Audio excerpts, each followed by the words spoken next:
Hello आणि very good morning to all my dear students आपण पाहतो युनिट नंबर 4 11वीचं that is the structure of atom. जसं मागच्या लेक्चरला आपण पाहिलं होतं का पेपर क्रोमॅटोग्राफी आणि TLC नंतर तो युनिट संपला होता. आज आपण पाहू स्ट्रक्चर ऑफ ॲटम. ॲटमची रिलेटेड डिटेल स्टडी या युनिटमध्ये होतो आणि सगळ्यात महत्त्वाचं युनिट आहे कारण हा बेसिक युनिट आहे. ठीक आहे, आपण बघू ray properties of sub atomic particle. त्याच्या आधी कसा atom is the smallest particle of an element. एलिमेंटचा सगळ्यात छोटा पार्टिकल जर कोण छोटी गोष्ट जर कोणती असेल, सगळ्यात लहान ही गोष्ट बनली आहे एलिमेंट जर बनण्यासाठी सगळ्यात लहान गोष्टी ज्या आहेत सगळ्यात लहान गोष्ट म्हणजे ॲटम आहे. ॲटम सगळ्या गोष्टीचं उगमस्थान आहे, एक लक्षात घ्या.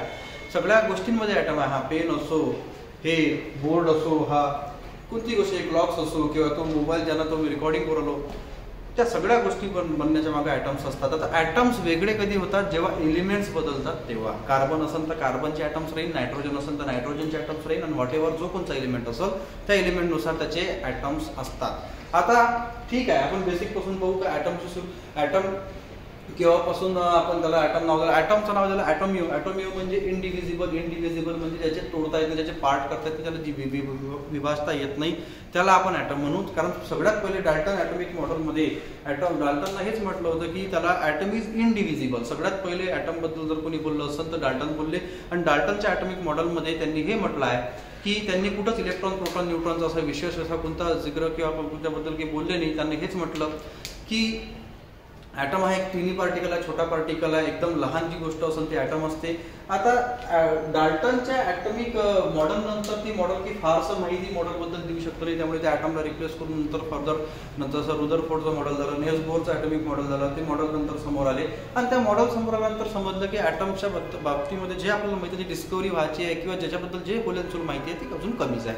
तर आपण सगळ्यात पहिले properties of atom properties of sub atomic particle. आता जसं मी म्हटलं मगाशी डाल्टनच्या नुसार ॲटम इंडिव्हिजिबल म्हणजे ज्याचं डिव्हिजन करता येत नाही असा. पण नंतरच्या स्टडीजमध्ये असं लक्षात आलं का atom is divisible, atom is differentiated. म्हणजे कशाकशाने बनला आहे तो, प्रोटॉन, न्यूट्रॉन आणि इलेक्ट्रॉनना ॲटम बनला आहे.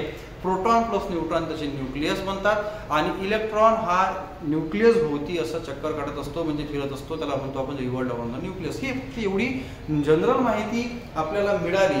मग त्याच्यामध्ये आपण पाहू सध्या सब ॲटॉमिक पार्टिकल्सची जी प्रॉपर्टी आहे ती कशी. जसं सब ॲटॉमिक पार्टिकल म्हणजे आपण तीन पाहतो, तीन आहेच, इलेक्ट्रॉन, प्रोटॉन, न्यूट्रॉन. हे त्याचं सिम्बॉल इलेक्ट्रॉन याला पॉझिटिव्ह लिहिलं तरी चालते, काही ठिकाणी पॉझिटिव्ह भेटते, काही ठिकाणी फक्त पी लिहिलं राहते, आपण पॉझिटिव्ह म्हटलं तरी चालेल. आणि न्यूट्रॉनचं n small n. Absolute charges C for coulomb आहे हा. ठीक आहे. नाव इलेक्ट्रॉनचा चार्ज पहा मायनसमध्ये 1.6022 × 10⁻⁹ हा कुलम आहे. कुलम म्हणजे चार्ज मोजण्याचं एकक आहे ते, म्हणून कुलम. आणि प्रोटॉनचा तोच पॉझिटिव्ह आहे, हेच प्रोटॉनचा रिलेटिव्ह चार्ज पॉझिटिव्ह, इतर रिलेटिव्ह चार्ज -1 असतो. -1 आणि +1 एकमेकांना न्यूट्रल करतात आणि जेवढे इलेक्ट्रॉन्स असतात ॲटममध्ये तेवढेच प्रोटॉन्स असतात. हेच ॲटम इज इलेक्ट्रिकली न्यूट्रल. आणि न्यूट्रॉनवर कोणता चार्जच नाही, त्यामध्ये रिलेटिव्ह चार्जेस 0 चा किंवा नो चार्ज राहील किंवा 0 लिहा. सिम्बॉल फॉर चार्ज काही -e, +e आणि इतर कोणता चार्ज नाही, त्यामुळे सरळ आपण त्याचा डॅशेस घेऊन राहिलो. मास पहा रिलेटिव्ह. आता त्या मासच्या आकड्यावरून लक्षात येईल का सगळ्यात जास्त भारी किंवा वजनदार कोणतं. तुम्ही म्हणाल सर 9 पॉईंट वाला सगळ्यात जास्त वजनदार आहे, 1 नाही. पण तुम्ही इकडे पहा, इकडे -31 लिहिलेला आहे आणि -27 लिहिलेला आहे. हे आहे 1837 वेळा एक प्रोटॉन आणि हा इकडे इलेक्ट्रॉन. हे त्याचं रिलेटिव्ह मास आहे. 1837 टाइम्स इलेक्ट्रॉन लेस आहे ॲज कम्पेअर टू 1 प्रोटॉन. म्हणजे जर का 1 प्रोटॉनचा मास हा 1837 इलेक्ट्रॉन सर्व राहील, एवढा तो मास न कमी आहे. कोणता रिलेटिव्ह मास पहा त्याचा. आणि इकडे पहा तुम्ही mass in u. What is u? U is the unified atomic mass. ठीक आहे. जसं पहा 0.0005 तर हा 1 म्हणजे हा 1 असेल तर हे. आता एवढे 1 राहण्यासाठी किती लागेल तर हे 1837. Hence, electron is too much smaller in mass as compared to the proton. Protons have a mass and neutrons also have a mass, but not a charge. Now, approximate mass. याला तर आपण 0 मध्ये समजू शकतो. 0.0005 हा 1 आणि हा 1 म्हणजे असा आहे ते. Now, बघा रे कसं आहे, हे झालं सब ॲटॉमिक पार्टिकलची प्रॉपर्टीज. पण हे सब ॲटॉमिक पार्टिकल कसे शोधल्या गेले, यांची डिस्कवरी कशी झाली हे तर आपण ठीक आपल्याला हे माहिती सध्या जे भेटलेली आहे सायन्सनुसार जेव्हा आताच्या स्टडीजपर्यंत ती माहिती आपण पाहू राहिलो. पण ते आता पण ती स्टडी कशी आली ॲटमशी रिलेटेड ते आपण पाहणार आहे. याच्यामध्ये डिस्कवरी ऑफ इलेक्ट्रॉन सगळ्यात पहिले आपण पाहू. डिस्कवरी इलेक्ट्रॉनची कशी झाली. सर जे थॉम्सन नुसार त्यांनी एक एक्सपेरिमेंट करून टाकला, कॅथोड रे ट्यूबचा एक्सपेरिमेंट केला त्यांनी काय केलं, कॅथोड रे ट्यूब घेतला, त्याच्यामध्ये टर्मिनल कनेक्ट केले पॉझिटिव्ह निगेटिव्ह. आता सरळ आहे, कॅथोड रे म्हणून कॅथोड रे बाहेर निघाले. आता जेव्हा सरळ आहे, जेव्हा हे कोणते चार्ज प्लेट इथे लावले नसेल, म्हणजे हा निगेटिव्ह आणि पॉझिटिव्ह लागले नसेल, तर हा जो कॅथोड रे आहे हा सरळ इथं जाऊन डिटेक्टरला सरळ सरळ लावायचा, जी त्याचा ओरिजिनल पाथ आहे तो. पण जेव्हा पॉझिटिव्ह आणि निगेटिव्ह प्लेट लावली तेव्हा हा जो कॅथोड रेचा इथपर्यंत तो बरोबर आला, पण तो इकडे डिफ्लेक्ट झाला. हा झाला त्याचा डिफ्लेक्टेड पाथ. का बरं डिफ्लेक्ट झाला? कारण तो पॉझिटिव्ह पोलला अट्रॅक्ट करतो म्हणून, आणि पॉझिटिव्ह पोलला कोण अट्रॅक्ट करते? निगेटिव्ह. हेच सर जे थॉम्सनचं असं लक्षात आलं की जेव्हा कोणते चार्ज पार्टिकल किंवा जेव्हा कोणता चार्ज नाही लावला तेव्हा तो लाईटचा पाथ जो होता तो नॉर्मल पाथवर गेला, सरळ रेषेत गेला. पण जेव्हा आपण चार्ज प्लेट लावले, पॉझिटिव्ह निगेटिव्ह लावले, दोन्ही टर्मिनल्स लावले आणि कॅथोड रे जेव्हा गेला तेव्हा थोडाफार डिफ्लेक्ट इकडे झाला, डिटेक्टरवर इकडे डिफ्लेक्शन दिसलं. यांच्यावरून त्या गोष्टी ते लक्षात आलं की हा जो कॅथोड रे आहे हा स्वतः काय आहे? निगेटिव्ह चार्जवर आहे, आणि हे निगेटिव्ह चार्ज पार्टिकल्स हे इकडे डिफ्लेक्ट झाले कोण का? हा काय? पॉझिटिव्ह. हेच always there is attraction between negative and positive, positive negative, because they neutral each other. Now हे ह्या डिटेक्टरवर जो डिफ्लेक्टेड पाथ दिसला याच्यावर असं लक्षात आलं की हे निगेटिव्ह चार्ज वाले पार्टिकल आहेत, कारण का ते पॉझिटिव्ह प्लेटला म्हणजे पॉझिटिव्ह चार्जला अट्रॅक्ट करताय. हे त्याचं जे डिफ्लेक्टेड पाथ आहे, आणि ह्या निगेटिव्ह चार्ज पार्टिकलला त्यांनी नाव दिलं इलेक्ट्रॉन. सर जे थॉम्सननी, हे सर जे थॉम्सनच्या नावानं इलेक्ट्रॉनची डिस्कवरी आहे. ठीक आहे, तर हे तर झालं आतापर्यंत. आता याच्यानंतर पाहू रुदरफोर्डने पॉझिटिव्ह चार्ज म्हणजेच न्यूक्लियसमध्ये प्रोटॉन्स असते सांगितलं, आणि लॉर्ड चॅडविक म्हणजे जेम्स चॅडविकनं न्यूट्रॉनची डिस्कवरी केली ते. ठीक आहे, याच्यानंतर पाहू आपण रुदरफोर्ड बद्दल माहिती, आणि त्यांनी जसं प्रोटॉन डिस्कवर केला तो कसा डिस्कवर केला ते बघू. आता बघा discovery of proton. Discovery of proton 1911 मध्ये आर्नेस्ट रुदरफोर्ड जे सायंटिस्ट होते त्यांनी विचार केला की आता चला ॲटम इज डिव्हिजिबल आहे हे समजलं, इलेक्ट्रॉनची डिस्कवरी सर जे थॉम्सनने केलेली होती. मग आता ॲटम मध्ये नक्की अजून काय काय असते याची स्टडीसाठी त्यांनी Rutherford alpha particle scattering experiment perform केला. या एक्सपेरिमेंटमध्ये त्यांनी काय केलंय, एक सोर्स घेतला जो अल्फा पार्टिकल इमिट करेल. तो सोर्स कोणताही असू शकतो, तो असं काही नाही आहे, पोलोनियम घ्या किंवा कोणताही रेडिओ एलिमेंट घ्या जो अल्फा पार्टिकल्स बाहेर पडेल तो इमिट करेल तो. नंतर या प्लेट थ्रू सिंपल एकच रेडिएशन बाहेर जाऊ शकते असं एक फॉईल घेतली, आणि इकडे हे जे आहे हे गोल्ड फॉईल आहे. गोल्ड फॉईल म्हणजे सोन्याचा पत्रा. जसं आपण कसं बाजारात गेलो किंवा आपल्याला बाहेरून जर का रोटी पार्सल आणायची असेल तर ते अल्युमिनियम फॉईल मध्ये गुंडून देतात जेणेकरून ते हीट बाहेर जात नाही.